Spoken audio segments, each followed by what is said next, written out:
যারা দেশের জন্য জীবন দেন তাদের ইতিহাস গৌরবের বলে মন্তব্য করলেন বাংলাদেশ জামাতে ইসলামের আমির ডক্টর শফিকুর রহমান। বুধবার জাতীয় প্রেস ক্লাব মিলনায়তনে আয়োজিত অনুষ্ঠানে এসব কথা বলেন তিনি।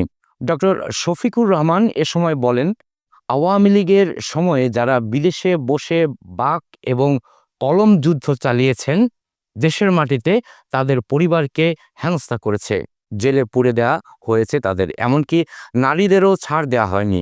আওয়ামী লীগের রুচি যে কত নিম্ন স্তরের ছিল এসব কর্মকাণ্ড থেকেই তা বোঝা যায়।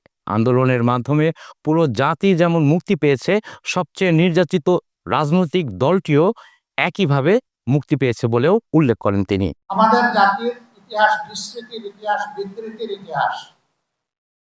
এই ইতিহাস অনেক সময় রচনা হয়েছে বহু পরে।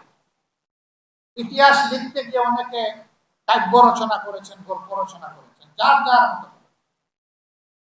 ইতিহাসের জায়গা থেকে ইতিহাসকে সরিয়ে নিলে এটার ইতিহাস থাকে না। বাংলাদেশ জামাত ইসলামী অনুভব করেছে রাষ্ট্রের উদ্যোগে করুক, এটা আমাদের দাবি, কিন্তু আমরাও একটা দায়িত্বশীল দল হিসেবে আমাদের কর্তব্য আছে। আমরা এই আন্দোলনে শরীক ছিলাম। এই আন্দোলনের মাধ্যমে গোটা জাতি যেভাবে মুক্তি পেয়েছে, এদেশের সবচেয়ে নির্যাতিত দল ঠিক একইভাবে। সুতরাং এই দলের কিছু কৃতজ্ঞতা আদায় করার প্রয়োজন আছে। আমরা শহীদ পরিবারগুলোর কাছে গিয়েছি নিজেদেরকে প্রশান্তি দিতে, তাদের প্রতি সম্মান জানাতে, দোয়া করতে যাইনি, দোয়া নিতে গিয়েছি। কারণ তারা বড়ই সৌভাগ্যবান যে তাদের পরিবারের সদস্যকে জাতির জন্য, আল্লাহর জন্য তারা উপহার